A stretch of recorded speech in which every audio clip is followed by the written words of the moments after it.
But we know that since the announcements of the Special Prosecutor by President Amidu Akufo-Addo just before the close of the news day yesterday, we've had a lot of buzz in the media. We've had a lot of expectations also and a lot of commentary. We already have on the line the General Secretary for the National Democratic Congress, the NDC, and Johnson Siedun-Ketia is online. Good morning to you, sir.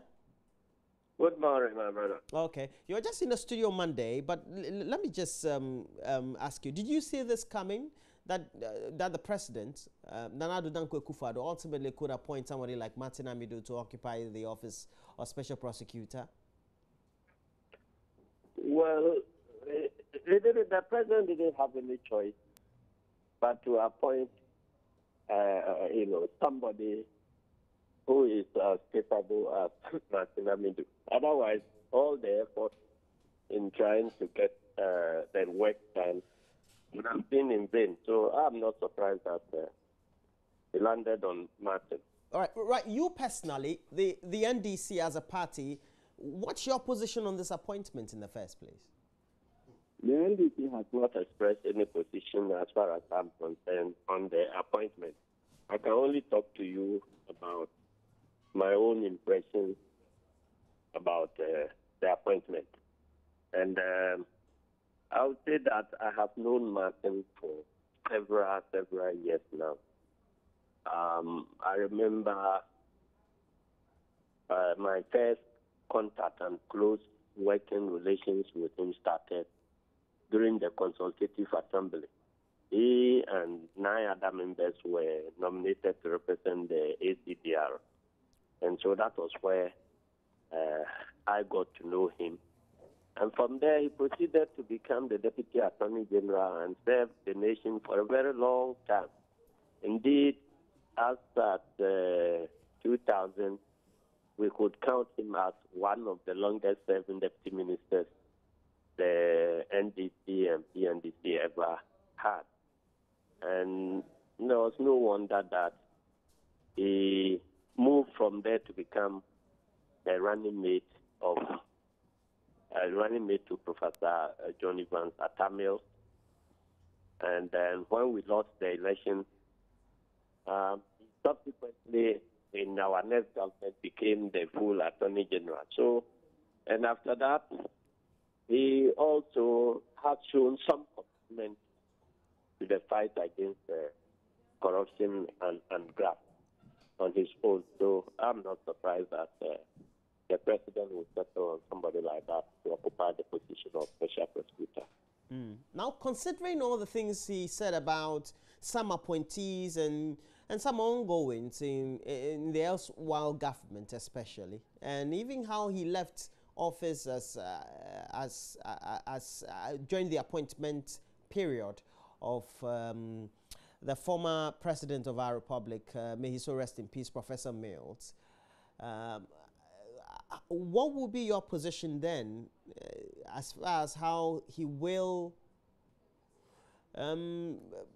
play that role objectively when, let's say, we should have certain cases against some members of your party who had been in government before?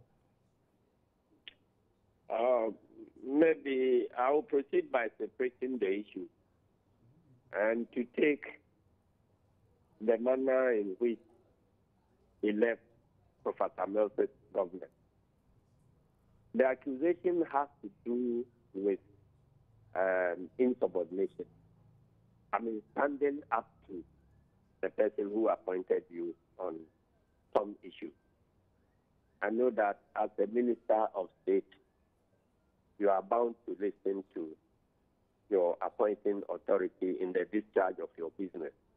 And that was where he was found wanting.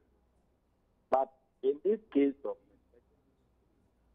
you are bound not to listen to your appointing authority. So if his refusal to listen to the appointing authority in the first place caused him to lose the job, this is a more befitting job for somebody who is not prepared to listen to the appointing authority. So that even strengthens his credentials as a special prosecutor.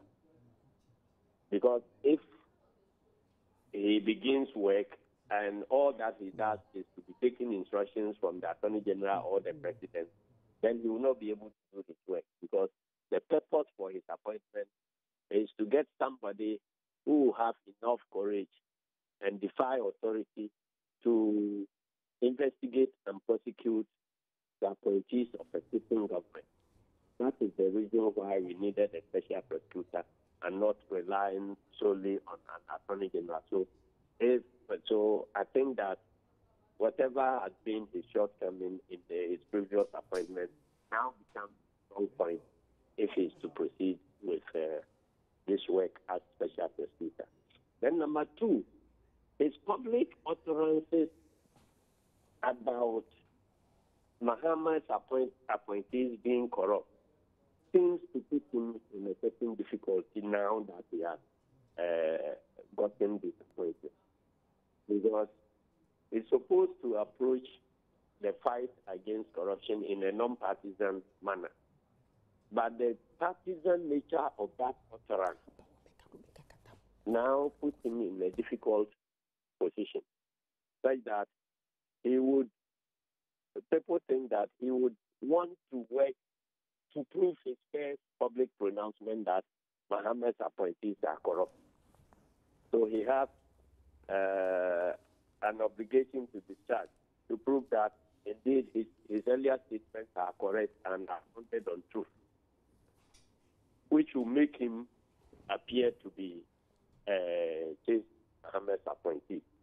If people are expressing worry, then that worry is grounded. On the other hand, if he doesn't succeed in nailing any appointees of President Mahama, then he will feel like he has been exposed as a liar.